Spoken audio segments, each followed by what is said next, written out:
అమెరికాలో అధ్యక్షుడిగా ట్రంప్ బాధ్యతలు చేపట్టిన తరువాత ఆ దేశంలోని ఇమ్మిగ్రెంట్లకు చెమటలు పడుతున్నాయి. ఏ క్షణంలో ఎలాంటి బాంబు లాంటి వార్తను ట్రంప్ ప్రకటిస్తారో తెలియక హడలిపోతున్నారు. ఈ క్రమంలోనే పుట్టుకతో అమెరికా పౌరసత్వంపై ఆయన ఫోకస్ భారతీయులకు కూడా ఆందోళన కలిగిస్తోంది. వివరాల్లోకి వెళ్తే జనవరి 20న 47వ అమెరికా దేశ అధ్యక్షుడిగా పదవిలో ఎంట్రీ ఇచ్చిన ట్రంప్ తొలి రోజులోని అనేక కార్యనిర్వాహక ఉత్తర్వులపై సంతకం చేశారు. వీటిలో చాలా వరకు అమెరికన్లపైనే ప్రభావం చూపవచ్చని నిపుణులు చెబుతున్నారు. మరికొన్ని పొరుగు దేశాలపై ఈ క్రమంలో ట్రంప్ విధించిన సుంకాలు కెనడా, మెక్సికో వంటి దేశాలను ప్రభావితం చేస్తున్నాయి. ఇక్కడ అన్నింటికంటే ఎక్కువగా ప్రజలను ఆందోళనకు గురిచేస్తున్న అంశం అధ్యక్షుడు ట్రంప్ పుట్టుకతోనే అమెరికా పౌరసత్వాన్ని రద్దు చేయటమే. గతంలో అమెరికా గడ్డపై పుట్టిన ప్రతి బిడ్డకు ఆటోమేటిక్గా యుఎస్ పౌరసత్వం లభించేది. దీనినే జన్మతః పౌరసత్వం పొందటమని అంటారు. అమెరికా రాజ్యాంగంలో 14వ సవరణ ద్వారా ఈ నిబంధన పొందుపరచబడింది.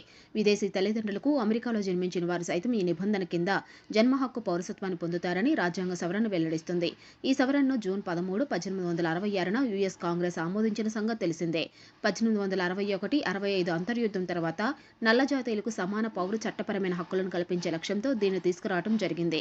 ఇక ఎగ్జిక్యూటివ్ ఆర్డర్ వల్ల ఇకపై ఎవరైనా వ్యక్తి అమెరికా భూభాగంలో జన్మించినప్పటికీ వారికి ఆటోమేటిక్గా పౌరసత్వం మంజూరు చేయబడని చెబుతుంది.